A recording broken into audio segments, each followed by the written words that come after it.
Remue ménage.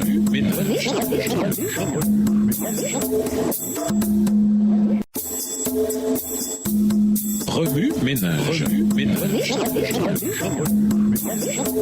Bienvenue dans votre émission. Remue ménage. Nous voilà à la leçon de dimanche. Intérioriser ce que je suis et ce que je fais. Néhémie était les chansons du monarque le plus puissant de son époque. Il était la dernière lignée de défense contre toute tentative d'empoisonner le roi. C'était là une marque de confiance remarquable à son égard. Alors que le roi avait pouvoir de vie et de mort sur ses sujets, les chansons, lui, tenaient la vie du roi dans sa coupe. Néhémie était l'un de ceux à qui l'homme le plus puissant au monde confiait sa vie. C'était un témoignage de son caractère. Parfois, Néhémie devait goûter le vin ou la nourriture du roi pour s'assurer que l'un et l'autre n'étaient pas empoisonnés. Un échec dans sa mission de faire avorter un complot contre la vie du roi avant qu'il n'atteigne la coupe ou l'assiette pouvait lui coûter la vie. Pour assurer la longévité de son travail, Néhémie devait contrôler la logistique de la nourriture permise dans la cuisine du roi, superviser le maintien d'un code sanitaire strict et gérer le personnel de la cuisine en autre chose. Nous en déduisons que ce travail exigeait qu'il planifie à l'avance les besoins logistiques, qu'il fasse preuve de discrétion et de diplomatie et gère efficacement les ressources humaines. Ce même ensemble de compétences entra en jeu lorsque Dieu lui confia la mission de reconstruire la muraille de Jérusalem. Qu'il s'agisse de sa profession séculière ou de l'accomplissement d'une mission spécifique pour Dieu,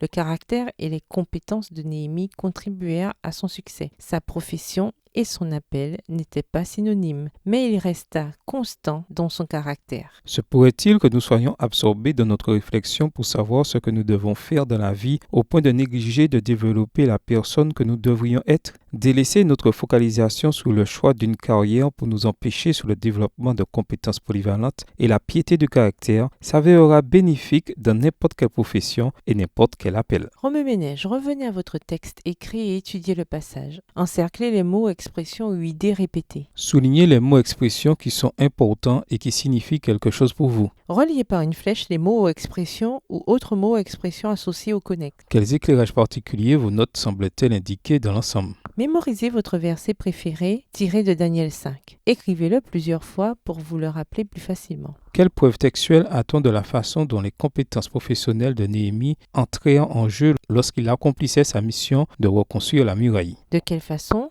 vos compétences peuvent-elles s'avérer bénéfiques pour la mission évangélique de même que pour vous procurer un moyen de subsistance? Au revoir. Et à demain si Dieu veut.